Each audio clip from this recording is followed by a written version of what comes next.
بسم اللہ الرحمن الرحیم رب اشرح لی صدری ویسر لی امری واحلل عقدۃ من لسانی یفقہوا قولی اللہم لا سہل الا ما جعلتہ سہلا وانت تجعل الحزن اذا شئت سہلا ربی یسر ولا تؤثر اللہم فقہنا فی الدین اللہم فقہنا فی الدین اللہم انی اسألک علما نافعا ورزقا طیبا وعملا متقبلا اللہم ان تجعل القرآن ربیع قلوبنا وجلاء حزننا وذهب همنا آمین یا رب العالمین۔ چلیے شروع کرتے ہیں۔ پارہ نمبر 11 نصف تک ہمارا ہو چکا تھا، آیت نمبر 31 سے ہم شروع کر رہے ہیں۔ جو نئے سسٹرز جوائن کیے ہیں وہ اپنا اپنا قرآن کھول لیں، اپنی پینسل لے لیں تاکہ آپ لوگ اس میں کچھ امپورٹنٹ پوائنٹس نوٹ کر سکیں۔ آپ کے قرآن میں ہی آپ کیا کیا کریں، چھوٹے چھوٹے کچھ پوائنٹس نوٹ کر لیں۔ جیسے کہ میں نے آپ کو بتایا تھا آیت نمبر 118 میں جب سورہ توبہ کا وہ جو قصہ شروع ہو رہا تھا، اللہ ثلاثہ تھا، اللہ ثلاثتین جو آ رہا تھا، تو وہاں پہ ثلاثہ مطلب تین، وہ تین لوگوں کے بارے میں۔ تو تین لوگ کون تھے؟ آپ کو وہاں پر جیسے آپ ناظرہ پڑھیں گے نا تو آپ کو یاد آ جائے گا کہ اچھا یہ تین لوگوں کا قصہ یہاں سے شروع ہو رہا ہے، ورنہ ہمیں کیسے، ہم کو تو عربی نہیں آتی نا۔ اب جو بہنیں ہماری ہیں جن کو لفظی ترجمہ آتا ہے ان کو تو سمجھ آ جائے گا، لیکن جن کو ابھی لفظی ترجمہ انہوں نے نہیں سیکھا ہے ان کے لیے تھوڑی سی آسانی کے لیے چھوٹے چھوٹے پوائنٹس وہ لوگ نوٹ کر لیا کریں۔ تو یہاں پر انشاءاللہ شروع کرتے ہیں۔ ایسے ہی آپ کو جب بھی کوئی چھوٹے چھوٹے پوائنٹس نظر آئے تو آپ کیا کریں، اس کو نوٹ کر لیا کریں۔ بسم اللہ الرحمن الرحیم۔ قل من یرزقکم من السماء والارض ام من یملک السمع والابصار۔ اب یہاں پر دیکھیے وہ کون ہے، آسمان اور زمین۔ اب یہاں پر آسمان اور زمین کی پیدائش کے بارے میں پیچھے ذکر چل رہا تھا کہ وہ تمہیں رزق بھی دیتا ہے، اور آگے سماعت اور کان اور آنکھ کے بارے میں، اللہ تعالیٰ کی نشانیوں کے بارے میں بتایا جا رہا ہے۔ کون ہے جو سماعت اور بینائی کی قوتوں کا مالک ہے، اور کون ہے جو مردہ سے زندہ کو اور زندہ سے مردہ کو نکالتا ہے؟ کون ہے جو کائنات کا نظام چلا رہا ہے؟ وہ فوراً بول اٹھیں گے اللہ۔ پھر ان سے کہیے پھر تم اس سے ڈرتے کیوں نہیں؟ یہ ہے اللہ تمہارا حقیقی پروردگار۔ پھر حق کے بعد سوائے گمراہی کے کیا باقی رہ جاتا ہے؟ یعنی کہ مشرکین مکہ کے بارے میں بات بتائی جا رہی ہے کہ وہ لوگ ساری چیزوں کے قائل تھے کہ یہ معبود جو ہے ان کا یہ کہنا، ان کا یہ خیال تھا نا کہ ہمارے معبود ہے، حاجت روا ہے، مشکل کشا ہے، ہم ان کو جہاں سے بھی پکاریں گے وہ ہماری بات کو سنتے ہیں، فریاد کو پہنچتے ہیں، اور اللہ ہماری بات نہیں سنتا، یہ ان کا خیال تھا۔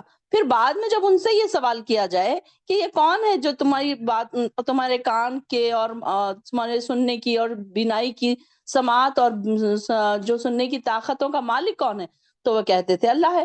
حالانکہ وہ اس بات کو تو مانتے تھے کہ اللہ ہے، لیکن اس کے باوجود بھی پھر کیا کرتے تھے، ان کے عقیدے اپنے مشرکوں، اپنے جو بت ہے ان کے ساتھ ان کے عقائد جو مضبوط تھے تو وہ نہیں ہٹتے تھے ان سے۔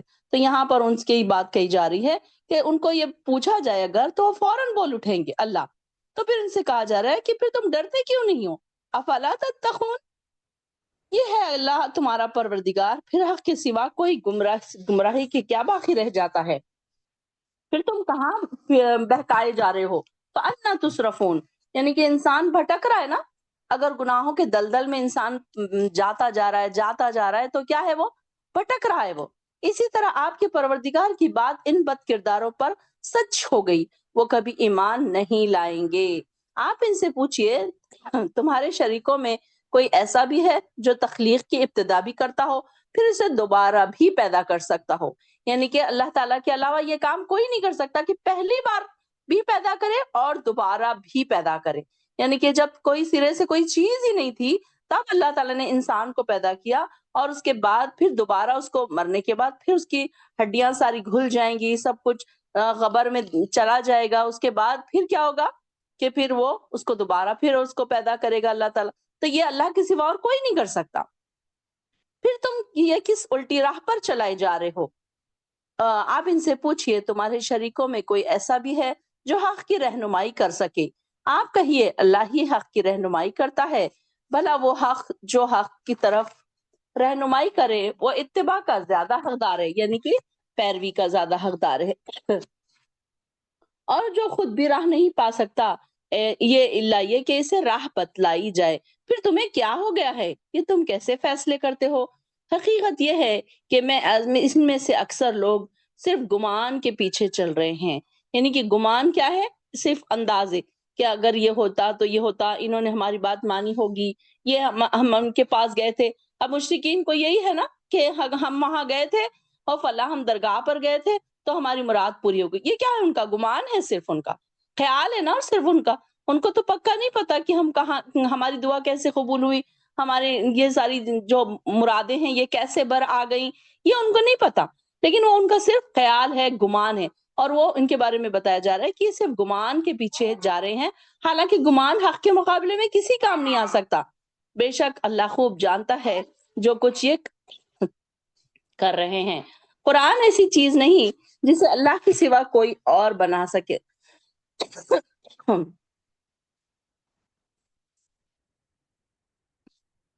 بلکہ یہ تو اپنی سے پہلی کتابوں کی تصدیق کرتی ہے اور کتاب کی تفصیل ہے.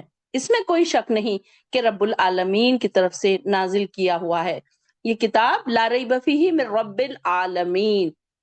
یہ قرآن کے معجزہ ہونے کے مختلف پہلو یہاں پر بتائے جا رہے ہیں کہ قرآن کیسا ہے، فصاحت میں، بلاغت میں بے مثال ہے. اس کی روانی دیکھیے، اس کا کلام دیکھیے، اس کی زبان دیکھیے، کیسی اعلیٰ عربی زبان میں اس کو لکھا گیا ہے، اور اس میں ایک سے ایک ایگزامپلس ہمارے لیے بتائے گئے ہیں. تو اس میں اللہ رب العالمین کی طرف سے ہونے میں کوئی شک ہی نہیں ہے. کیا وہ یہ کہتے ہیں کہ اس نے انہیں خود گھڑ لیا ہے یا خود ہی بنا ڈالا ہے؟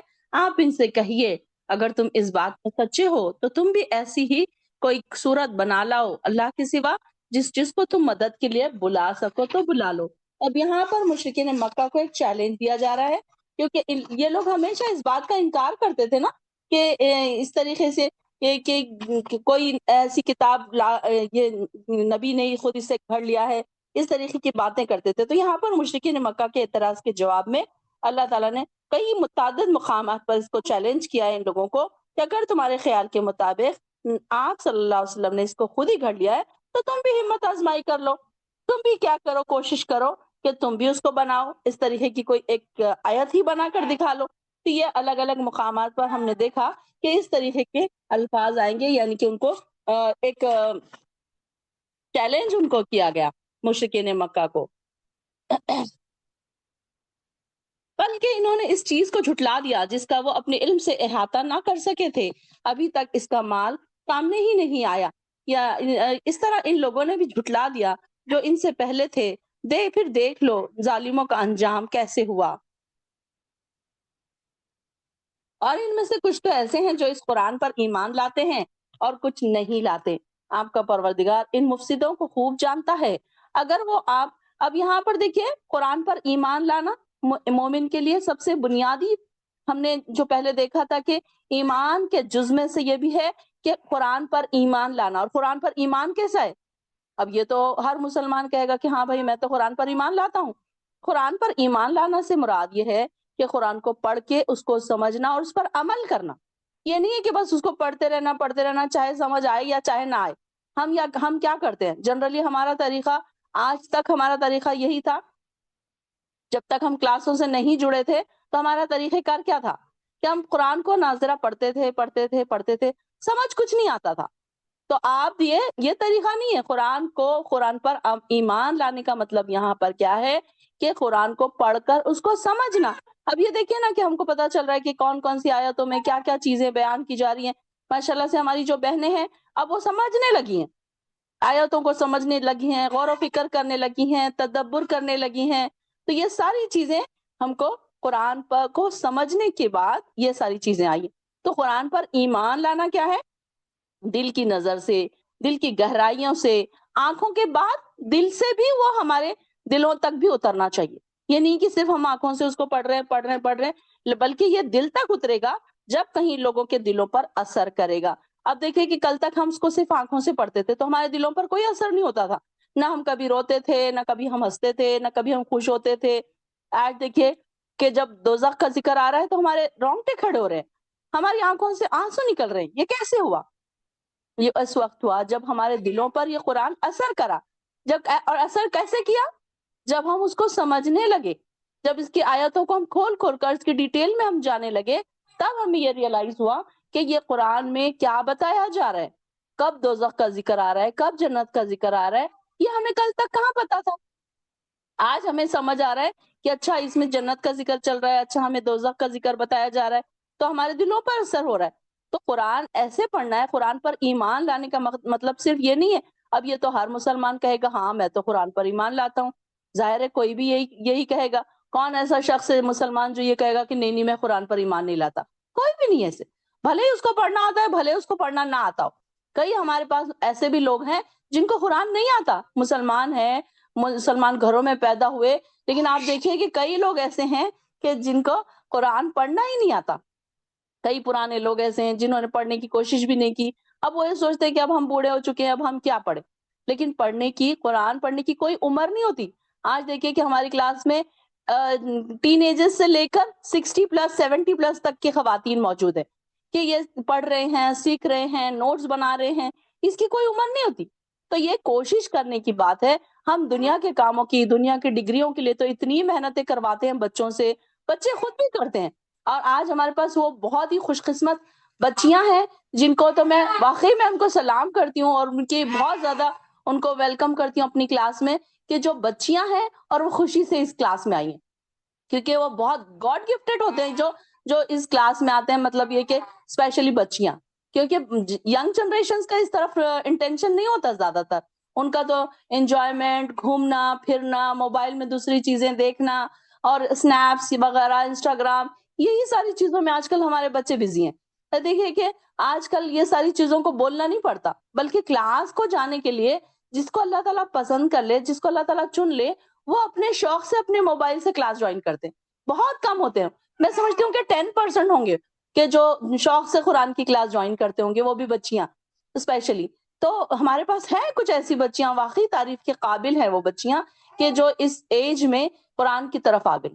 تو یہ اللہ تعالیٰ کے خاص چنندہ بندے ہیں، اور یہ سمجھ لیجئے کہ اللہ تعالیٰ نے ان کو پسند کر لیا، چن لیا اور ہدایت کی طرف بلا لیا ان کو، تو یہ سارے اس طرف آ گئے۔ ورنہ دیکھیے کہ ہماری جنریشن کی زیادہ تر کثیر تعداد ہماری اس طرف بہک رہی ہے کہ وہ موویز دیکھ رہے ہیں، گانے دیکھ رہے ہیں، یہ ساری چیزیں سن رہے ہیں، اور پتہ ہے ہم کو قرآن پڑھتے بھی ہیں، کبھی پڑھتے ہیں کبھی چھوڑتے ہیں، اس کو فار گرانٹیڈ لیتے ہیں نا ہم اپنی عبادتوں میں، کہ کبھی پڑھ لیا کبھی چھوڑ دیا، اس کو فرض نہیں کیا ہوا ہے نا، تو کبھی پڑھ لیا کبھی چھوڑ دیا۔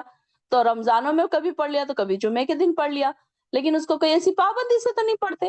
تو یہ قرآن پر ایمان لانا نہیں ہے، بلکہ قرآن کا ایمان لانا کیسا ہے کہ اس کو دل کی آنکھوں سے بھی سمجھا جائے، دل کے اندھیرے اس سے دور ہو جائے، ہمارا دل اس سے منور ہو جائے، دل کے اندھیرے، ہمارے گناہ کے جو اندھیرے ہیں ہمارے، وہ چھٹ جائیں، تو اس کا قرآن کا اثر ہوگا نا، کیونکہ قرآن تو ہدایت کی راستہ دکھاتا ہے۔ اگر قرآن ہم اتنے سالوں سے پڑھ رہے ہیں اور ہمیں ہدایت نہیں ملی، اس کا کیا مطلب ہے؟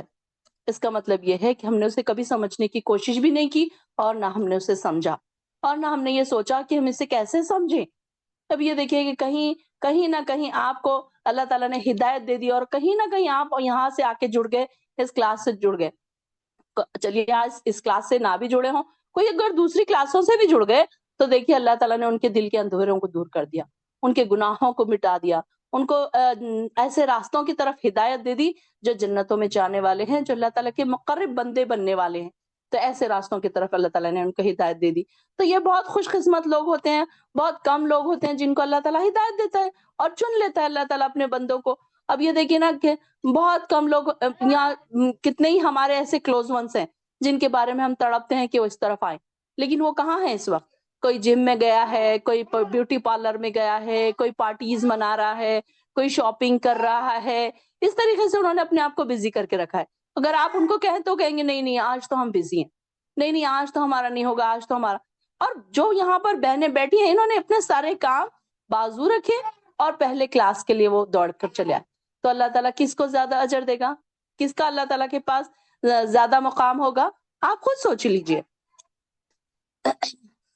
آپ کا پروردگار ان مفسدوں کو خوب جانتا ہے، اگر وہ آپ کو جھٹلائیں تو ان سے کہیے کہ میرے لیے میرا عمل ہے اور تمہارے لیے تمہارا، تم اس سے بری الذمہ ہو جو میں کرتا ہوں، اور میں اس سے بری الذمہ ہوں جو تم کرتے ہو، اور ان میں سے کچھ ایسے ہیں جو آپ کی باتیں سنتے تو ہیں مگر آپ کو کیا آپ بہروں کو سنا سکتے ہو؟ خواہ وہ چاہے وہ کچھ بھی سمجھتے نہ ہو۔ اور کچھ ایسے بھی ہیں جو آپ کی طرف دیکھتے ہیں تو آپ اندھوں کو راہ دکھا سکتے ہیں، چاہے وہ کچھ دیکھتے بھالتے نہ ہو۔ اب یہاں پر دیکھیے اندھے اور بہرے کس کو کہا جا رہا ہے؟ یہاں پر اب دیکھیے کہ کوئی بہرا شخص ہے، آپ اس کے سامنے جا کر ایک سٹوری بولے، اس کو سمجھ آئے گی؟ نہیں آئے گی اس کو۔ تو یہاں پر ایک اندھا ہے، آپ اس کو کوئی چیز بتا رہے ہیں، ایک پکچر بتا رہے ہیں، اس کو ایک کتاب کھول کے اس میں فوٹوز آپ اس کو بتا رہے ہیں، اس کو سمجھ آئے گا کیا؟ نہیں آئے گا نا۔ تو اسی طریقے سے یہاں پر اندھے اور بہرے کس کو کہا جا رہا ہے؟ جو ہدایت کے اندھے ہیں، جن کے کانوں تک ہدایت کی باتیں نہیں پہنچتی، ایسے اندھے، اور جن کو اللہ تعالیٰ کی نشانیاں چاروں طرف بکھری پڑی ہیں، وہ ان کو نظر نہیں آتی، کوئی ہدایت کی بات ان کے کانوں میں نہیں پہنچتی۔ کہ دیکھیے کہ ہمارے آس پاس ایسے لوگ ہیں کہ جن کو ہم بار بار کہتے رہتے، ہدایت کی طرف بلاتے رہتے ہیں، نمازوں کی طرف بلاتے رہتے ہیں، دین کے کاموں کی طرف بلاتے رہتے ہیں، اور وہ آپ کو انجان مارتے رہتے ہیں، فار گرانٹیڈ لیتے ہیں۔ تو ایسے لوگوں کو یہاں پر اندھا اور بہرا کہا گیا ہے۔ یہ دل کے اندھے اور آنکھوں کے اندھے سے مراد یہ ہدایت کے اندھے، ان کو ہدایت کی، اللہ کی نشانیاں کوئی نہیں نظر آتی، تو یہاں پر یہ بے عقل ہے اور وہ سن بھی نہیں سکتے۔ اور کچھ لوگ ایسے ہیں جو دل کے اندھے ہیں، ان کے دل کی باتوں کی آپ کی طرف متوجہ بھی نہیں ہوتے، پھر اگر آپ کی باتیں سنتے بھی ہیں تو آپ کی طرف ایسے دیکھ رہے ہوتے ہیں جیسے انہوں نے کچھ سمجھا ہی نہیں۔ اب دیکھیں کہ اگر بہروں کو آپ کوئی بات سنائیں گے تو وہ آپ کی طرف کیسے دیکھیں گے؟ جیسے ان کو کچھ سنا ہی نہیں دیا۔ تو بالکل ہدایت کے اندھے اور ہدایت سے بہرے جو لوگ ہیں، ہدایت سے گمراہ جو لوگ ہیں، ان کی یہاں پہ مثال بیان کی جا رہی ہے کہ یہ کیسے ہیں؟ اندھے اور بہرے ہیں، اور آپ اندھے اور بہروں کو کچھ بھی نہیں سنا سکتے۔ اور یہ دیکھیے کہ اللہ تعالیٰ جس کو پسند کرتا ہے ان کو سنا دیتا ہے۔ اللہ تعالیٰ تو لوگوں پر بھی کچھ ظلم نہیں کرتا، بلکہ لوگ خود ہی اپنے آپ پر ظلم کرتے ہیں۔ اب یہ دیکھیے کہ اللہ تعالیٰ نے، یہ ہم نے پہلے بھی پڑھا تھا جملہ کہ اللہ تعالیٰ تو کسی پر ظلم نہیں کرنے والا نا۔ اللہ تعالیٰ کو کیا پڑی ہے ظلم کرنے کی؟ 5ویں پارے کے آخر میں ہم نے پڑھا تھا نا کہ اللہ تعالیٰ کو کیا پڑی ہے تم پر ظلم کرنے کی؟ کہ اللہ تعالیٰ انسان دیکھے نا، اللہ تعالیٰ نے جنتیں بنائی، جنتوں کے بارے میں ہم کو بتایا کہ دیکھو میں نے تمہارے لیے یہ جنتیں بنائی، اس میں ایسے جنتیں ہیں، اس میں ایسی دیواریں ہیں، اس میں ایسی نہریں ہیں، کیا کیا بتایا اللہ تعالیٰ نے جنتوں کے بارے میں، اور اس کے باوجود انسان گناہوں کی طرف دوڑا چلا جا رہا ہے۔ تو پھر کون ظالم ہے؟ ظالم سے مراد یہ نہیں کہ کوئی مار رہا ہے، پیٹ رہا ہے، پتھرے پھینک رہا ہے یا لکڑی سے مار رہا ہے، بلکہ ظالم وہ شخص ہے جو اپنے آپ کو گناہوں میں ڈھکیل رہا ہے۔ یہاں پر اس سے مراد یہاں پر ایسے لوگ ہیں جن کو ساری چیزیں، آس پاس کی نشانیاں بھی نظر نہیں آتی، اللہ تعالیٰ کی طرف اگر ان کو بلایا جائے تو وہ نظر نہیں آتا، تو یہ اپنے آپ پر وہ ظلم کر رہے ہیں۔ یہ اس سے مراد یہ ہے کہ وہ گناہوں کی طرف دوڑے چلے جا رہے ہیں۔ اللہ تعالیٰ نے تو جنتیں تیار کی ہے اپنے مومن بندوں کے لیے، اور وہ جا کہاں رہے ہیں؟ دوڑ دوڑ کے دوزخ کے راستوں پر جا رہے ہیں۔ کیوں دوزخ کے راستوں پر جا رہے ہیں؟ کیونکہ شیطان نے اس کو مزین کر کے بتایا ہے نا، آپ کو خوشنما کر کے بتایا ہے کہ دیکھو یہ راستے۔ اب یہ دیکھیں نا کتنے انجوائمنٹ ہے وہاں پر۔ اب یہاں پر بیٹھے ہیں ساری بہنیں، اب یہاں کا انجوائمنٹ تو ہمیں پتا ہے، صرف ہم یہاں بیٹھے ہیں نا، ہم اس کو انجوائے کر رہے ہیں، ہم اس کے مٹھاس کو ہم نے پا لیا ہے، قرآن کی مٹھاس کو۔ لیکن جو لوگ یہاں نہیں آئے نا، وہ سوچتے ہیں ہاں دیکھو اتنی دیر کلاس میں بیٹھنا پڑتا ہے، 1 گھنٹہ 1.5 گھنٹہ، اتنی دیر میں تو ہمارے کتنے کام ہو جائے۔ اور یہ دیکھیں کہ وہ لوگ جو اس میں ٹائم نہیں لگا کے کہیں اور ٹائم ویسٹ کر رہے ہیں، وہ کہاں ٹائم ویسٹ کر رہے ہیں؟ پارٹیز میں، انجوائمنٹ میں۔ تو ان کو کیا لگ رہا ہے کہ کیا ان کو جنتیں مل جائیں گی ایسے ہی؟ کیا ان کو ایسے اللہ تعالیٰ اجر نہیں دے گا ان کو، جو یہاں بیٹھے ہیں ساری چیزیں چھوڑ چھاڑ کر، اپنے نفسوں کو ان ساری چیزوں سے روک کر؟ کس کو پسند نہیں آتی پارٹی شارٹی کی لائف؟ کس کو پسند نہیں آتی انجوائمنٹ کی لائف؟ اور وہ ساری چیزیں چھوڑ کر صرف اللہ کی رضا کے لیے وہ یہاں بیٹھے ہیں، تو کیا اللہ تعالیٰ ان سے راضی نہیں ہوگا؟ تو یہاں پر بھی اللہ تعالیٰ فرما رہا ہے کہ اللہ تعالیٰ لوگوں پر ظلم نہیں کرتا، بلکہ لوگ خود اپنے آپ پر ظلم کرتے ہیں۔ اب یہ دیکھیں نا، انسان گناہ کے کام کرتا ہے تو ظلم کیا یا نہیں کیا اس نے اپنے آپ پر؟ اپنے آپ کو دوزخ کی طرف ڈھکیلا یا نہیں ڈھکیلا؟ شیطان کے وسوسوں میں آ گیا اور پھر اپنے آپ کو ادھر ڈھکیل دیا۔ جس دن اللہ تعالیٰ انہیں جمع کرے گا، آیت نمبر 45، جس دن اللہ تعالیٰ ان کو جمع کرے گا تو وہ یوں محسوس کریں گے جیسے دنیا میں دن کی صرف ایک گھڑی رہے ہوں۔ وہ ایک دوسرے کو پہچانتے ہوں گے جن لوگوں نے ہماری ملاقات کو جھٹلا دیا۔ اب یہ دیکھیں کہ ہم نے، جیسے کہ ہمیں پتا ہے، احادیث میں بھی آتا ہے کہ قیامت کے دن کی بعد کی مدت 50,000 سال کی ہوگی، قیامت کے دن کی مدت۔ اور انہیں اس کے مقابلے میں انہیں اپنی دنیا کی زندگی یوں محسوس ہوگی جیسے چند گھنٹے دنیا میں گزارے. کیسے دیکھ ظاہر ہے نا. اب ہم دیکھیے کہ ہم زندگی ہماری کتنی ہے. جیسے کہ ہماری درمیانہ عمر کتنی ہے 60-70 سال, اور وہاں کا ایک دن 50,000 سال کا ہے. تو وہاں اس کے سامنے ہماری زندگی ہم کو کتنی لگے گی؟ کچھ دیر کی لگے گی نا. تو ایک ساتھ یعنی کہ کچھ لمحہ ہم یہاں پر رہے ہیں, ان کو ایسے لگے گا. وہ ایک دوسرے کو پہچانتے ہوں گے. جن لوگوں نے ہماری ملاقات کو جھٹلا دیا تھا وہی خسارے میں رہے اور راہ راست پر نہ آئے. جس عذاب کا ہم نے ان سے وعدہ کیا, ہم ان سے وعدہ کرتے ہیں, اس کا کچھ حصہ چاہے آپ کے جیتے جی آپ کو دکھلا دے یا اس سے پہلے آپ کو اٹھا لے, انہیں بہرحال ہمارے ہی پاس آنا ہے. اور جو کچھ وہ کر رہے ہیں اللہ تعالیٰ اس پر گواہ ہے. ہر امت کے لیے ایک رسول ہے. پھر جب ان کے پاس رسول آتا تو پورے انصاف کے ساتھ ان کا فیصلہ چکا دیا جاتا.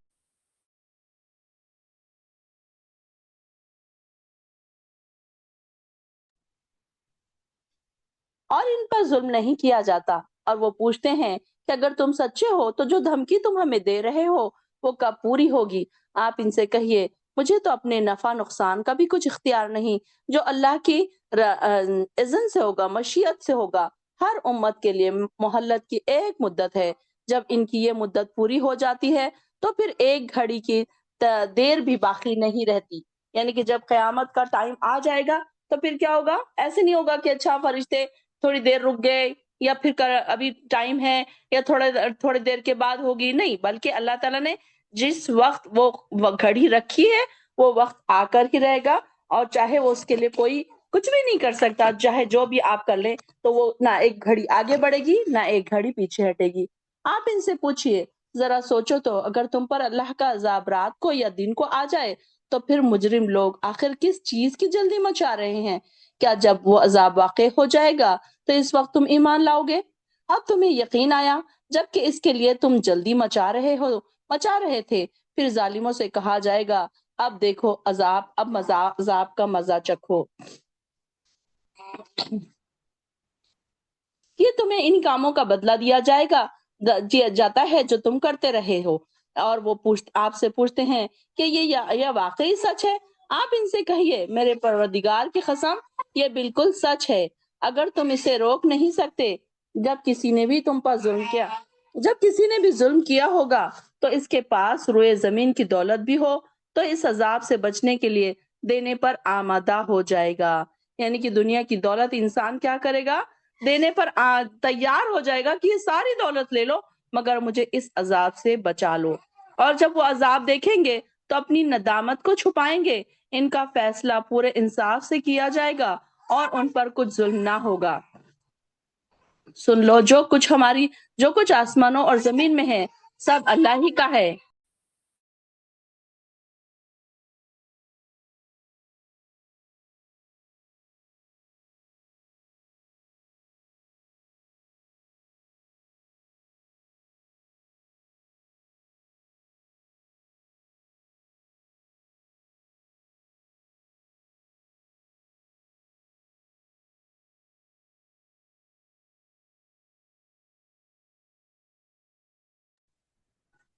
آیت نمبر 56.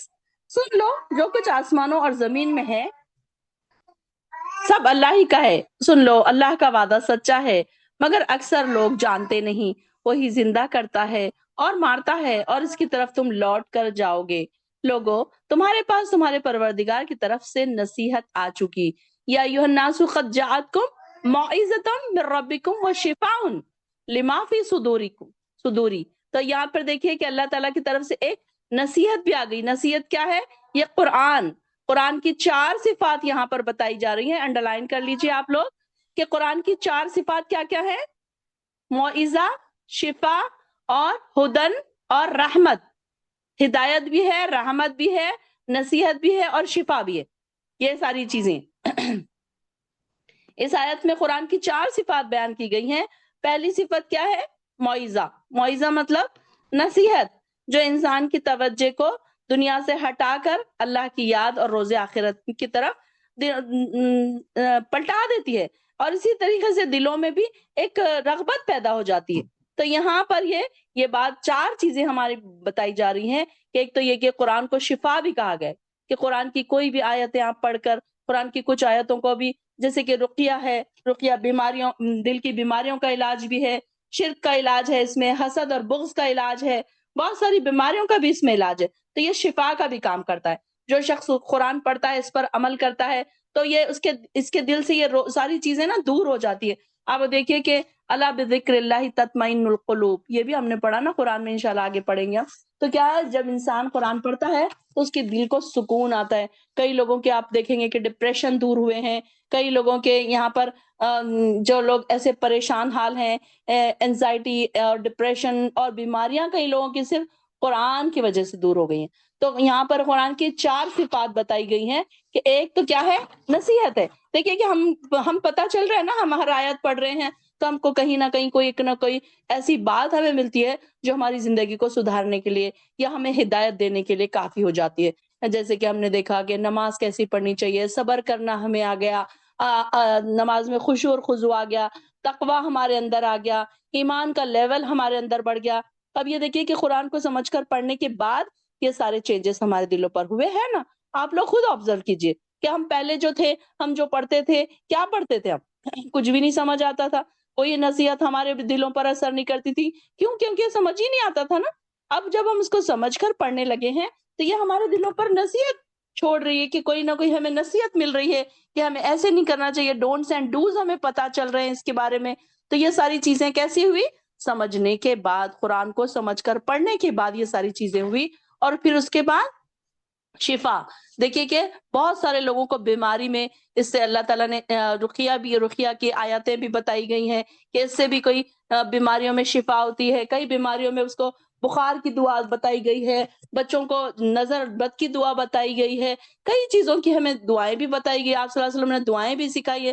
اور قرآن کی کچھ آیات بھی ایسی ہے جو سحر کی، جو مریض ہیں جس کے اوپر جادو ہو جاتا ہے، جن ہو جاتا ہے، ان کے اوپر یہ آیتیں پڑھ کر اگر دم کیا جائے یا ان کو پانی پھونک کر پلایا جائے تو اس سے بھی ان کو شفا ہوتی ہے۔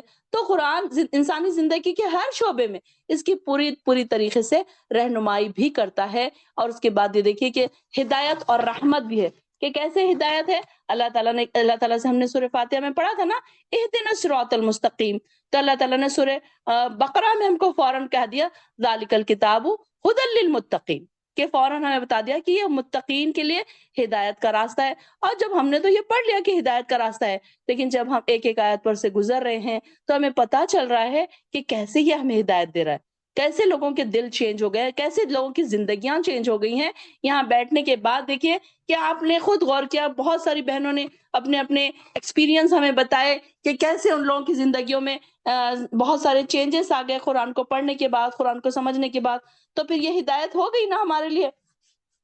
تو یہ ساری چیزیں اللہ تعالیٰ نے قرآن کے ذریعے ہمارے اندر ہدایت بھی عطا کی، اور رحمت، اللہ تعالیٰ کی رحمت ان پر برستی ہے جو قرآن پڑھتے ہیں، پڑھاتے ہیں، ایسی محفلوں میں بیٹھتے بھی ہیں۔ صرف آپ لوگوں کا یہاں بیٹھنا بھی، آپ کے اوپر فرشتے رحمتیں برسا رہے ہیں، نور برسا رہے ہیں، نور انڈیل رہے ہیں۔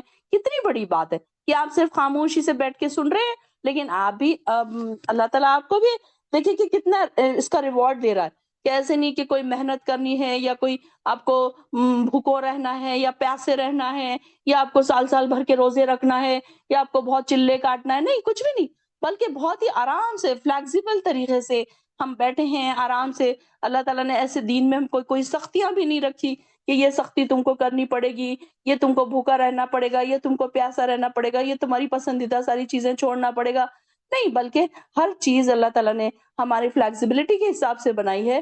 اور اس کے بعد اگر ہم اللہ کی طرف آتے ہیں، دوڑتے ہیں، اب یہ بھی اللہ تعالیٰ کا ہمارے لیے ایک انعام ہے کہ اللہ تعالیٰ نے نبی بھی بھیجا، قرآن بھی بھیجا، ہمیں دعائیں بھی سکھائی، قرآن کا علم بھی سکھایا۔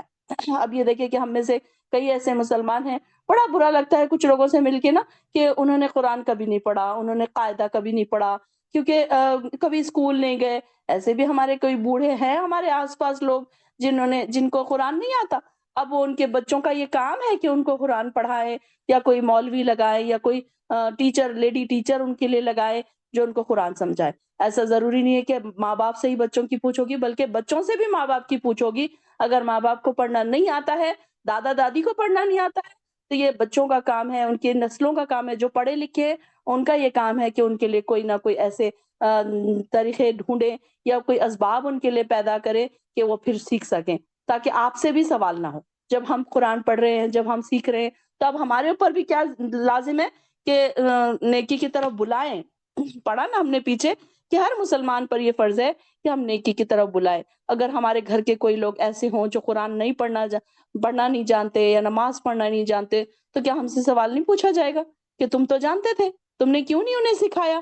اگر ہمارے دادی ہیں، نانی ہیں، جو بھی ہمارے بوڑھے ہیں گھر کے، تو ہمارا کیا کام ہے کہ ہم ان کو بھی یہ ساری چیزیں سکھائیں. یہ کتاب اللہ کے فضل اور اس کی مہربانی سے نازل کی گئی ہے. آیت نمبر 59. لہٰذا انہیں اس پر خوش ہو جانا چاہیے، یہ ان چیزوں سے بہتر ہے جو وہ جمع کر رہے ہیں. اب یہ دیکھیں ہم کیا جمع کر رہے ہیں، ڈگریاں، پیسہ، بینک بیلنس، بڑا گھر بن گیا ہمارا، اور اس کے بعد آ گیا ہمارا وقت، چلے گئے ہم اس دنیا سے. کتنی محنت کی ہم نے ان ڈگریوں کے پیچھے، دن اور رات جاگ جاگ کے ہم نے پڑھائیاں کی، ڈگریاں ملی، پھر اچھی جاب کے لیے محنتیں کی، چپلیں گھسائی، اور پھر جب اچھی جاب مل گئی، ایک اچھا گھر ہو گیا، ایک اچھی سٹیٹس والی لائف ہو گئی، تو ہمارا جانے کا وقت آ گیا.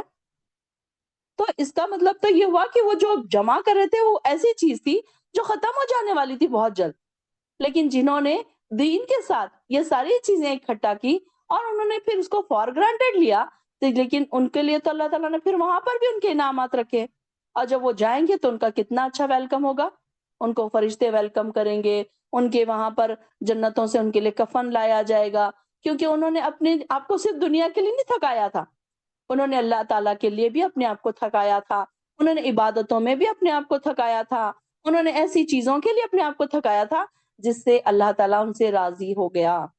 کچھ لوگ ایسے ہوتے بس دنیا دنیا دنیا دنیا میں ہی تھک جاتے ہیں، پھر ان کے پاس نماز پڑھنے کا ٹائم نہیں، ان کے پاس قرآن کی کلاسز جوائن کرنے کا ٹائم نہیں ہے، پھر وہ ساری چیزوں میں ادھر نہیں آتے، پھر وہ ان کو چاہے آپ کتنا بھی بلائیں.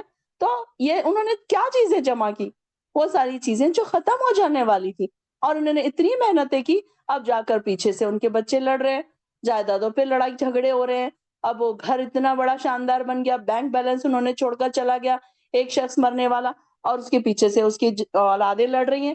تو کیا جمع کیا انہوں نے؟ تو یہ ان چیزوں سے بہتر ہے جو وہ جمع کر رہے ہیں. کیا بہتر ہے؟ اللہ کی طرف دوڑنا، اللہ کی عبادتیں کرنا، اللہ کو راضی کر کے اس دنیا سے جانا. آپ ان سے کہیے، کیا تم نے سوچا کہ اللہ نے تمہارے لیے جو رزق اتارا تھا، اس میں سے تم نے خود ہی کسی کو حرام قرار دے لیا اور کسی کو حلال؟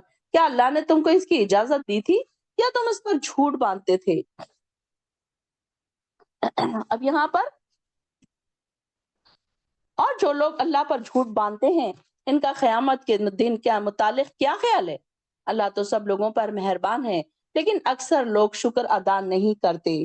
اب یہاں دیکھیے کہ ایسے لوگوں کے بارے میں کہا جا رہا ہے کہ جنہوں نے قیامت کے بارے میں سوچا ہی نہیں، بس اپنی دنیا دنیا دنیا کی زندگی کے بارے میں سوچتے رہے، دنیا کیسے کمانا ہے، چاہے حرام ہو چاہے حلال ہو، اس کی بھی پرواہ نہیں کی. کئی ایسی خواتین ہیں جن کی خواہشات پوری کرنے کے لیے بیچارے مردوں کو حرام چیزوں کا سہارا لینا پڑتا ہے، حرام طریقے سے دولت کمانی پڑتی ہے، کیونکہ گھر کے اخراجات، بیوی کے، بچوں کے، برانڈز. آج کل تو یہ ہو گیا نا کہ بچوں کو بھی برانڈز کا پتہ ہے، ہر چیز برانڈ کی چاہیے ان کو، چاہے وہ باپ بیچارہ کہیں سے بھی لائے، کتنا ہی وہ اپنے آپ کو مار لے، جان کو جوخم میں ڈال دے، بیوی اور بچوں کے خرچے وہ پورے نہیں کر پا رہا. ان کے خرچے ایک دم ہائی لیول کے، ہائی سٹیٹس میں اپنے دوستوں کے ساتھ رہتے ہیں، تو ان کو یہ لگتا ہے کہ ہم کسی سے کم نہ رہیں. تو ایسے لوگوں کے بارے میں اللہ تعالیٰ فرما رہا ہے کہ یہ لوگ جب قیامت کے بارے میں ان کا کیا خیال ہے؟ اللہ تو سب لوگوں پر مہربان ہے، لیکن اکثر لوگ شکر ادا نہیں کرتے. اکثرہم ولیکن اکثرہم لا یشکرون. لا یشکرون. اللہ تعالیٰ ہمیں ان لوگوں میں سے نہ بنائے جو ہم شکر نہیں ادا کرتے. ہمیں ہر بات پر شکر ادا کرنی چاہیے اللہ تعالیٰ کی. جب بھی ہم آنکھ کھولیں، جب سے ہمارا شکر ادا ہونا چاہیے، تو جب تک ہم سوئیں، جب تک ہماری نیند لگے، جب تک ہمیں شکر ادا کرنا چاہیے. ہر چیز کی طرف آپ دیکھیں اور شکر ادا کرتے رہیں، تو انشاءاللہ العظیم لا یشکرون میں ہم شامل نہیں ہوں گے. اے نبی، جس حال میں آپ ہوں، جس حال میں بھی ہوتے ہو، قرآن میں سے جو کچھ بھی سناتے ہو اے لوگوں جو کام بھی تم کر رہے ہو ہم ہر وقت تمہارے پاس موجود ہوتے ہیں جبکہ تم اس میں مشغول ہوتے ہو۔ زمین اور آسمان میں کوئی ذرہ برابر چیز بھی ایسی نہیں جو آپ کے پروردگار سے چھپی رہ سکے، اور ذرے سے بھی چھوٹی یا اس سے بھی کوئی بڑی۔ یعنی کہ دیکھیے کہ انسان کیا کر رہا ہے کیا نہیں کر رہا ہے، فرشتے ہمارے ساری چیزیں لکھ رہے ہیں اور اللہ تعالیٰ ہمیں دیکھ رہا ہے۔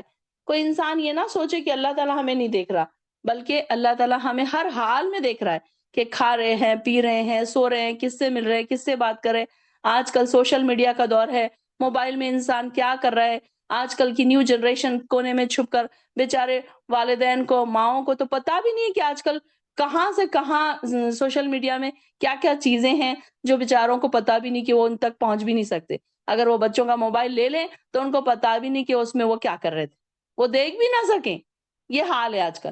لیکن یہ سوچنا چاہیے، ہمارے بچوں کو بھی ہمیں یہ ریئلائز کروانا چاہیے کہ بیٹا جو بھی تم کر رہے ہو اللہ تعالیٰ اسے دیکھ رہا ہے۔ بچوں کو اپنا ڈر نہ دلائیں، بچوں کو اللہ کا ڈر دلائیں تاکہ وہ اکیلے میں بھی اللہ سے ڈرے، ہم سے نہ ڈرے۔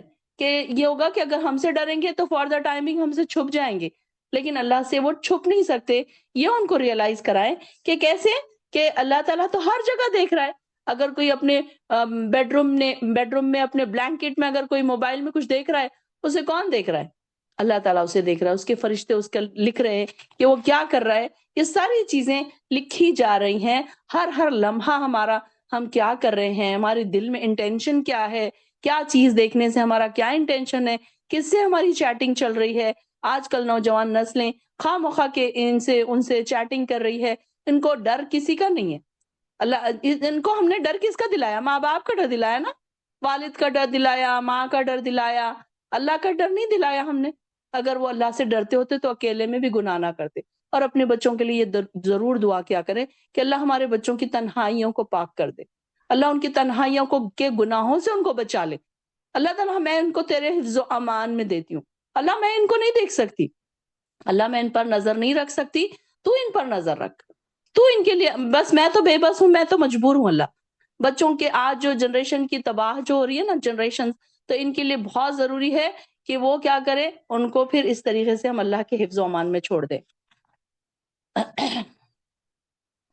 اور آسمان میں کوئی ذرہ برابر بھی چیز ایسی نہیں جو آپ کے پروردگار سے چھپی رہ سکے، اور ذرے سے بھی بڑھ کر یا چھوٹی اور سے بھی بڑی کوئی چیز نہیں جو واضح لوح کتاب میں محفوظ ہو۔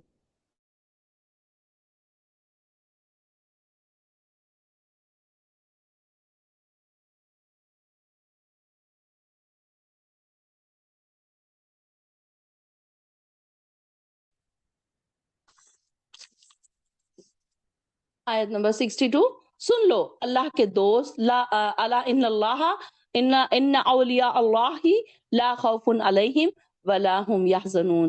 جو اللہ کے دوست ہیں انہیں نہ کچھ خوف ہوگا اور نہ وہ غمگین ہوں گے۔ اب آپ سوچئے کہ کیا ہم ہیں اللہ کے دوست؟ کیا ہمارے اندر ہے ایسی کوالٹیز جو ہم اللہ کے دوست بن سکیں؟ سوچئے کہ ہم اللہ کے دوست بن سکتے ہیں، اور کیا ہم بن گئے ہیں یا بننا باقی ہے؟ کیا چیز کی کوالٹیز ہوں گی جو اللہ تعالیٰ ہمیں اپنا دوست بنا لے گا؟ اللہ تعالیٰ سے دعائیں بھی کیا کریں، کچھ ایسے اعمال بھی کیا کریں، ہر وقت اللہ کی رضا کی کوشش کیا کریں کہ اللہ ہم آپ کے دوست بننا چاہتے ہیں، اللہ ہمیں اپنے دوستوں میں لکھ لے۔ ہر بار یہ دعا ہماری ہونی چاہیے کہ اللہ تو ہمیں اپنے دوستوں میں لکھ لے، اللہ تو ہمیں اپنے خاص دوستوں میں ہمارا نام لکھ لے۔ اگر ہم اللہ کے دوست ہوں گے تو ہمارے لیے سب آسانیاں ہوں گی۔ دیکھیے نا کہ دنیا میں اگر کسی کا کوئی بڑا افسر دوست ہوتا ہے، یا پھر کوئی بڑے بڑے آفیسرز دوست ہوتے ہیں، تو اس کے سارے کام چٹکیوں میں ہو جاتے ہیں، اور وہ کہتا ہے کہ نہیں نہیں میرے تو کام ہو جائے گا، میرے تو فلاں میرا دوست ہے۔ لیکن اللہ تعالیٰ جس کا دوست بن جائے تو اس کے لیے دیکھیے اولیاء اللہ کی پہچان بھی کیا ہے، کہ ایسے لوگ جیسے نا کہ یہ متقی ہوتے ہیں، پرہیزگار ہوتے ہیں، اللہ سے ڈرتے رہتے ہیں، تو ایسے لوگوں کے لیے الذین آمنوا کانوا یتقون، وہ ایمان لاتے ہیں اور اللہ سے ڈرتے ہیں۔ کہ ایمان والوں کی کوالٹیز کیا ہے، اللہ کے دوستوں کی کوالٹیز کیا ہے، کہ جو لوگ اللہ سے ڈرنے والے ہیں اور ایمان لانے والے ہیں، ان کے لیے دنیا میں بھی خوشخبری ہے اور آخرت میں بھی خوشخبری ہے۔ تو آج اس آیت سے گزرنے سے پہلے ہم اپنے آپ کو اللہ کا دوست بنانے کی دل میں ٹھان لیں، کوشش کریں گے ہم آج سے کہ اللہ کا دوست ہم اپنے آپ کو بنائیں گے۔ ہم تو چاہتے ہیں کہ بڑے بڑے لوگ ہمارے دوست بنے، اور فلاں ہمارا دوست بنے، فلاں اتنا بڑا ہے، اور بڑے ہم پراؤڈ بھی کرتے ہیں نا دنیا میں، اگر کوئی بڑا افسر یا بڑا کوئی عہدیدار ہمارا دوست ہے اور بڑے بڑے لوگوں میں ہمارا اٹھنا بیٹھنا ہے تو ہم اس میں بڑا پراؤڈ کرتے ہیں، لیکن اللہ کے دوست ہونے میں جو پراؤڈ ہے وہ دنیا کے کوئی دوستی میں نہیں۔ تو اس کے لیے ہم دعا بھی کریں، اللہ تعالیٰ سے محنت بھی کریں، اس بات کی کوششیں بھی کریں، اللہ کے مقرب ہونے کی کوشش کریں، اور اللہ تعالیٰ سے دعا بھی کریں کہ اللہ ہمیں اپنا دوست بنا لے، اللہ اپنے دوستوں میں ہمارا نام لکھ لے، کہ ہمارے اندر یہ کوالٹیز پیدا ہونی چاہیے، اور کیا کیا میں کروں گی کہ اللہ کے دوستوں میں اپنا نام لکھا لوں گی۔ تو اس کے لیے تقویٰ سب سے اندر سب سے پہلی بات، اور اللہ کی باتوں میں کوئی تبدیلی نہیں ہوتی، یہی بہت بڑی کامیابی ہے۔ آیت 65 اور آپ کو ان کی باتیں رنج میں نہ ڈالے، عزت تو سب اللہ ہی کی ہے، وہ سب سنتا ہے اور سب جانتا ہے۔ اچھی طرح سن لو، جو چیزیں آسمان اور زمین میں ہیں سب اللہ کی ہے، اور جو لوگ اللہ کے سوا اپنے بنائے ہوئے شریکوں کو پکارتے ہیں، کسی دوسرے کی پیروی نہیں کرتے، صرف بے سند خیال کی پیروی کرتے ہیں، صرف قیاسی گھوڑے دوڑاتے ہیں۔ اللہ وہ ہے جس نے تمہارے لیے رات بنائی کہ تم اس میں آرام کرو، اور دن کو اس طرح بنایا کہ دیکھنے کا ذریعہ ہے۔ بلا شبہ اس میں دلائل ہے ان کے لیے جو سنتے ہیں۔ وہ کہتے ہیں کہ اللہ نے بیٹا بنا لیا ہے، اس کی ذات پاک ہے، وہ کسی کا محتاج نہیں۔ جو آسمانوں اور زمینوں میں ہے وہ سب اسی کا ہے۔ تمہارے پاس اس قول باطل کی سند نہیں۔ کیا تم اللہ کی نسبت ایسی باتیں کہتے ہو جو تم نہیں جانتے؟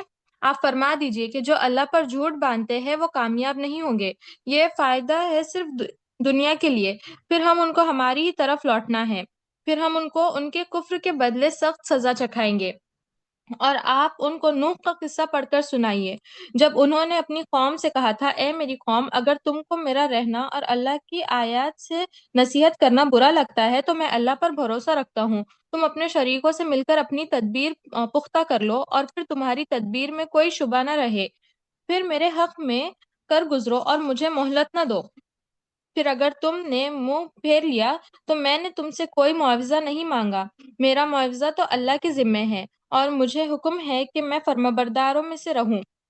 تو انہوں نے ان کو جھٹلایا، بس ان کو اور ان کے ساتھیوں کو جو کشتی میں سوار تھے سب کو طوفان سے بچا لیا گیا اور انہیں آباد کیا گیا، اور جن لوگوں نے ہماری آیت کو جھٹلایا تھا ان کو غرق کر دیا گیا۔ تو دیکھ لو جو ڈرائے گئے تھے ان کا انجام کیا ہوا۔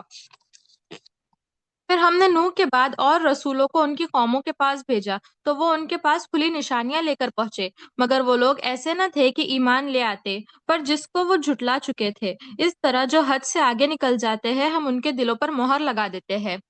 پھر ان پیغمبروں کے بعد ہم نے موسیٰ اور ہارون کو فرعون اور اس کے سرداروں کے پاس بھیجا اپنی نشانیاں دے کر، تو انہوں نے تکبر کیا اور وہ بڑے مجرم لوگ تھے۔ پھر جب ان کے پاس ہماری طرف سے حق پہنچا تو وہ کہنے لگے کہ یقیناً یہ تو کھلا جادو ہے۔ موسیٰ نے کہا کہ کیا تم حق کے بارے میں جب وہ تمہارے پاس آ پہنچا یہ کہتے ہو کہ وہ جادو ہے، حالانکہ جادوگر فلاح نہیں پاتے؟ وہ بولے، کیا تم ہمارے پاس اس لیے آئے ہو کہ جس راہ پر ہم نے اپنے باپ دادا کو پایا ہے اس سے ہم کو پھیر دو، اور تم دونوں اس ملک میں سردار بن کر رہو؟ ہم تم دونوں پر ایمان نہیں لائیں گے۔ اور فرعون نے کہا کہ تم میرے پاس سارے ماہر جادوگروں کو لاؤ۔ تو جب جادوگر آئے تو موسیٰ نے ان سے کہا، ڈال دو جو تم ڈالنا چاہتے ہو۔ جب انہوں نے اپنی رسی لاٹھی ڈال دی تو موسیٰ نے کہا کہ جو کچھ تم لائے ہو وہ تو جادو ہے، یقیناً اللہ اس کو ابھی نیست و نابود کر دے گا، بے شک اللہ فساد کرنے والوں کے کام کی اصلاح نہیں کرتا، اور اللہ اپنے حکم سے سچ کو سچ کر کر دکھا دے گا، اگرچہ مجرم برا ہی مانے۔ بس موسیٰ پر کوئی ایمان نہ لایا مگر چند لڑکے ان کی قوم کے، وہ بھی فرعون اور اپنے حکام سے ڈرتے ہوئے کہ کہیں کوئی مصیبت میں نہ ڈال دے، اور بے شک فرعون ملک میں طاقت رکھتا تھا اور کبیر و کفر میں حد سے بڑا ہوا تھا۔ اور موسیٰ نے کہا، اے میری قوم، اگر تم اللہ پر ایمان لے آئے ہو تو اسی پر بھروسہ کرو اگر تم فرمانبردار ہو۔ ایک منٹ، اب یہاں پر دیکھیے، انڈر لائن کیجئے، فَقَالُوا عَلَى اللَّهِ تَوَكَّلْنَا، موسیٰ علیہ السلام نے کیا کہا؟ عَلَى اللَّهِ تَوَكَّلْنَا رَبَّنَا لَا تَجْعَلْنَا فِتْنَةً لِقَوْمِ الظَّالِمِينَ، اے ہمارے پروردگار ہمیں ان ظالموں کا تختہ مشق نہ بنا، یعنی کہ ان ظالموں کو ہمارے اوپر نہ ڈال دے، وَنَجِّنَا بِرَحْمَتِكَ مِنَ الْقَوْمِ الْكَافِرِينَ، اور اپنی رحمت سے ہمیں ان کافر لوگوں سے بچا لے۔ انڈرلائن کیجئے دعا، ربنا لا تجعلنا فتنۃ للقوم الظالمین، اللہ ان کے فتنے سے بچا، ظالم قوم کے فتنے سے بچا، اور ہمیں ان کافر لوگوں سے بچا لے۔ ہم نے موسیٰ اور اس کے بھائی کی طرف وحی کی کہ اپنی قوم کے لیے مصر میں گھر منتخب کرو، اور ان گھروں کو قبلہ بنا کر نماز قائم کرو اور اہل ایمان کو خوشخبری دے دو۔ اور موسیٰ نے اللہ سے دعا کی، اے پروردگار، تو نے اس دنیا کی زندگی میں فرعون اور اس کے درباریوں کو ٹھاٹ باٹ اور اموال دے رکھے ہیں کہ وہ لوگوں کو تیری راہ سے گمراہ کرتے ہیں۔ پروردگار، ان کے اموال کو غارت کر دے اور ان کے دلوں کو ایسا سخت بنا دے جب تک وہ دردناک عذاب نہ دیکھ لے اور ایمان نہ لے آئیں۔ اللہ تعالیٰ نے فرمایا، تم دونوں کی دعا قبول ہو چکی، تم ثابت قدم رہو، ان لوگوں کی پیروی نہ کرو جو علم نہیں رکھتے۔ ہم نے بنی اسرائیل کو جب سمندر سے پار گزار دیا تو فرعون اور اس کے لشکروں نے ظلم اور سرکشی سے ان کا پیچھا کیا، حتیٰ کہ جب فرعون ڈوبنے لگا تو بولا، میں اس بات پر ایمان لاتا ہوں۔ کیا کہا فرعون نے؟ قَالَ آمَنْتُ أَنَّهُ لَا إِلَٰهَ إِلَّا الذی آمنت بہ بنو اسرائیل، میں اس پر ایمان لاتا ہوں جو جس پر بنی اسرائیل ایمان لائے، اور میں اس کا فرما بردار ہوتا ہوں۔ فرمایا الآن، اللہ تعالیٰ نے کیا کہا؟ الآن، اب تو ایمان لاتا ہے، جبکہ اس سے پہلے نافرمانی کرتا رہا اور مفسد بنا رہا۔ آج تو ہم تیری لاش کو بچا لیں گے۔ دیکھیے قرآن میں یہ ساری چیزیں پہلے لکھی جا چکی تھی کہ اللہ تعالیٰ نے اس کی لاش کو بچا لیا۔ اب یہ دیکھیے کہ کیسے وہ لاش اتنے سالوں تک لاش کی حفاظت کا ذمہ اللہ تعالیٰ نے خود لے لیا نا، یعنی کہ لاش جو ہے تیری اللہ تعالیٰ نے کہا کہ تیری لاش نہ سمندر میں ڈوبے گی اور نہ مچھلیوں کی خوراک بنے گی۔ یہ دیکھیے کہ مچھلیاں تو کوئی بھی جس میں انسان کا اندر جاتا ہے تو اس کو تو مچھلیاں کھا جاتی ہے، لیکن یہاں پر اللہ تعالیٰ نے کیا کہا؟ تیری لاش کو ہم بچا لیں گے اور بعد میں آنے والوں کے لیے نشان عبرت بنا دیں گے، اگرچہ وہ ہماری آیتوں سے غفلت ہی برتتے رہے۔ یہ دیکھیے کہ کیسے اس سمندر، اب یہ فرعون کو کے ڈوب کے مر جانے کے بعد ایک لہر اٹھی اور جس نے اس کی لاش کو سمندر کے ایک کنارے اونچے ٹیلے پر پھینک دیا۔ اور بہت سارے سائنسدانوں کا کہنا ہے، اب آج جو ریسرچ ہو رہی ہے ان لوگوں کا کہنا یہ ہے کہ سمندر کی تہ میں کیونکہ بہت زیادہ نمک ہوتا ہے تو نمک اس کی ڈیڈ باڈی پر چپک گیا تھا، جس کی وجہ سے اس کی جو باڈی ہے ایز اٹ از رہی، اور پھر اللہ تعالیٰ نے اس کو ایسے بچایا کہ پھر وہ سمندر نے اس کو اوپر پھینک دیا اور باقی لوگ فرعون کی لاش دیکھ کر عبرت حاصل کرتے ہیں۔ یہ لاش مدتوں تک اسی حالت میں پڑی رہی اور گلنے اور سڑنے سے بچ گئی۔ یعنی کہ دیکھیے کہ اللہ تعالیٰ نے اس کی کیسی حفاظت کی۔ اللہ تعالیٰ، اب دیکھیے کئی لوگ ایسے ہوتے ہیں کہ سمندر میں جاتے ہیں، مر جاتے ہیں، مچھلیوں کی خوراک بن جاتے ہیں، ختم ہو جاتے ہیں، لیکن اللہ تعالیٰ نے جب قرآن میں یہ کہہ دیا کہ ہم تیری لاش کو بچا لیں گے، تو دیکھیے کہ آج تک وہ لاش ابھی تک ایز اٹ از موجود ہے، کہ جیسے کہ ہم سوشل میڈیا ہونے کی وجہ سے آج ہم اس کو دیکھ سکتے ہیں کہ فرعون کی لاش آج بھی عبرت کا نشان بنی ہوئی ہے۔ تو کہ اللہ تعالیٰ نے اس کو بہت پہلے یہ بتا دیا تھا کہ یہ فرعون کی لاش کو ہم بچا لیں گے۔ بہت عمدہ جگہ دی اور کھانے کو پاکیزہ چیزیں دی، تو انہوں نے اختلاف نہیں کیا یہاں تک کہ ان کو علم پہنچ گیا۔ بے شک قیامت کے دن تمہارا رب ان میں ان باتوں کا فیصلہ کر دے گا جن میں وہ اختلاف کرتے تھے۔ پھر اگر آپ کو اس کتاب میں شک ہے جو ہم نے آپ پر نازل کی ہے، تو آپ ان سے پوچھ لیں جو آپ سے پہلے کتاب پڑھتے رہے۔ آپ کے رب کی طرف سے آپ کے پاس یہ حق آ چکا ہے، تو آپ ہرگز شک کرنے والوں میں سے نہ ہونا، اور نہ ان لوگوں میں سے ہونا جنہوں نے اللہ کی آیت کو جھٹلایا، ورنہ آپ خسارے میں رہیں گے۔ یقیناً جن لوگوں کے بارے میں آپ کے رب کا حکم عذاب دیا جا چکا وہ ایمان نہیں لائیں گے، اگر سے ان کے پاس ہر طرح کی نشانیاں بھی آ جائے، جب تک وہ دردناک عذاب نہ دیکھ لے۔ کوئی بستی بھی ایمان نہیں لائی اور ایمان کا کوئی فائدہ حاصل نہیں کیا، البتہ یونس کی قوم جب ایمان لائی تو ہم نے دنیا کی زندگی میں ان سے ذلت کا عذاب دور کر دیا، اور ایک عرصے تک ہم نے ان کو فائدہ پہنچایا۔ اور اگر آپ کا رب چاہتا تو وہ سب لوگ ایمان لے آتے جو زمین میں ہیں۔ کیا آپ لوگوں پر زبردستی کر سکتے ہیں کہ وہ ایمان لے آئے؟ حالانکہ یہ کسی کی طاقت نہیں کہ حالانکہ یہ کسی کی طاقت نہیں ہے کہ بغیر حکم خدا کے ایمان لے آئے، اور وہ ہی نجاست بے عقل لوگوں پر ڈالتا ہے کہہ دیجئے ذرا نظر اٹھا کر دیکھو کہ آسمانوں اور زمینوں میں کیا کیا چیزیں ہیں، اور جو لوگ ایمان نہیں لاتے ان کو اللہ سے ڈرنا اور اللہ کی آیت کا کوئی فائدہ نہیں دیتی۔ کیا پھر یہ لوگ انہی کیسے دنوں کا انتظار کر رہے ہیں جو ان سے پہلے گزر چکے؟ آپ کہہ دیجئے کہ تم بھی انتظار کرو، ہم بھی تمہارے ساتھ انتظار کر رہے ہیں، پھر ہم اپنے رسولوں اور مومنوں کو نجات دیتے رہے ہیں۔ اس طرح ہمارا ذمہ ہے کہ ہم مسلمانوں کو نجات دیں۔ آپ فرما دے کہ اے لوگو، اگر تم میرے دین میں شک کرتے ہو تو میں ان معبودوں کی عبادت نہیں کرتا جن کی تم اللہ کے سوا عبادت کرتے ہو، لیکن ہاں، میں اس معبود کی عبادت کرتا ہوں جو تمہاری جان قبض کرتا ہے، اور مجھے حکم ہے کہ میں ایمان لانے والوں میں ہی رہوں، اور یہ کہ اور سب طریقوں سے الگ ہو کر اپنے آپ کو اس دین کی طرف متوجہ رکھنا اور شرک کرنے والوں میں سے نہ ہونا، اور یہ کہ تم اللہ کے سوا ایسی چیز کی عبادت نہیں کرنا جو تم کو نہ کوئی نفع دے سکتی ہے اور نہ کوئی نقصان پہنچا سکتی ہے، پھر اگر آپ نے ایسا کیا تو آپ بھی ظالموں میں سے ہوگے۔ اور اگر اللہ تم کو کسی تکلیف میں مبتلا کر دے تو پھر اس کو دور کرنے والا صرف اللہ ہے، اللہ کے سوا کوئی نہیں، اور اگر وہ تم کو کوئی راحت بخشنا چاہے تو اس کے فضل کا کوئی ہٹانے والا نہیں۔ اب یہاں پر دیکھیے کہ اللہ تعالیٰ اگر جس کو چاہے گا اگر تکلیف میں ڈالنا تو چاہے دنیا کی ساری طاقت ایک جگہ ہو جائے، اس کو کوئی تکلیف سے نہیں ہٹا سکتا۔ یعنی کہ انسان کو تکلیف سے ہٹانے اور دینے والا دونوں بھی اللہ تعالیٰ کے ہی ذمے ہے کہ انسان چاہے تو اس کو بچا لے، اللہ چاہے تو اس کو بچا لے اس تکلیف سے، اس آزمائش سے۔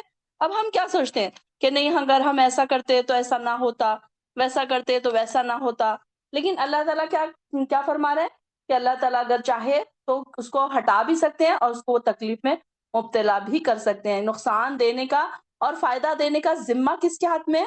صرف اور صرف زندگی اور موت کا بھی اختیار اللہ کے ہاتھ میں ہے، اور تکلیف اور نقصان پہنچانے کا حق بھی اللہ تعالیٰ کے ہاتھ میں۔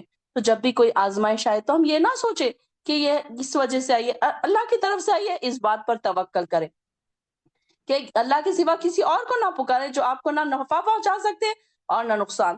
تو اگر آپ نے ایسا کیا تو کیا ہوگا؟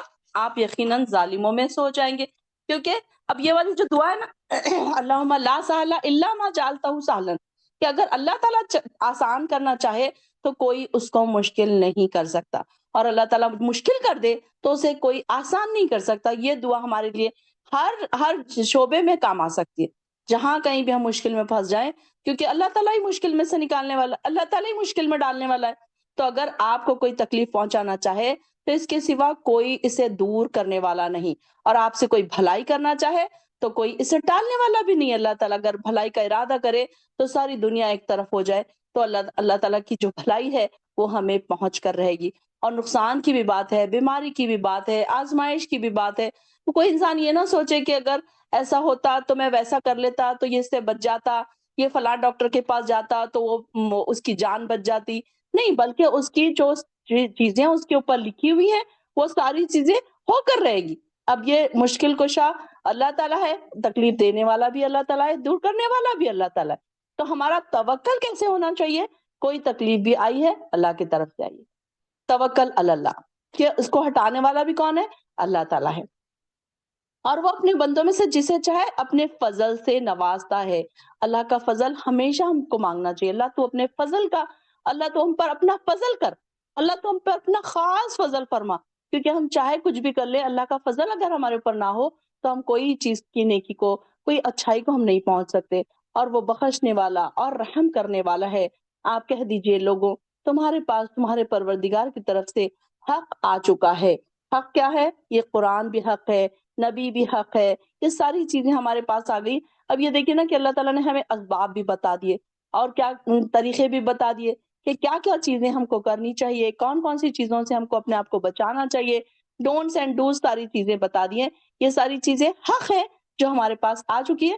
اب جو راہ راست اختیار کرنا چاہے، سیدھی راستہ اختیار کرنا چاہے، تو یہ راستہ اس کے لیے ہی اپنے لیے مفید ہے۔ اب دیکھیے کہ اللہ تعالیٰ نے راستے بھی بتا دیے۔ اب ایک سیدھا راستہ ہے، ایک ٹیڑھا راستہ ہے۔ ٹیڑھا راستے سے مراد ایک دوزخ کی طرف جانے والا راستہ ہے، لیکن وہ کیا ہے؟ بڑا ہی خوشنما، بڑا ہی پسندیدہ، انسان کے نفسوں کو اٹریکٹ کرنے والا وہ راستہ ہے جو دوزخ کی طرف جاتا ہے۔ اور جو جنت کا راستہ کیسا ہے؟ بڑا ٹیڑھا میڑھا، بڑے اس کے اوپر مشکلیں ہیں، تکلیفیں ہیں، جو ہمارے نفسوں کو پسند نہیں آتا۔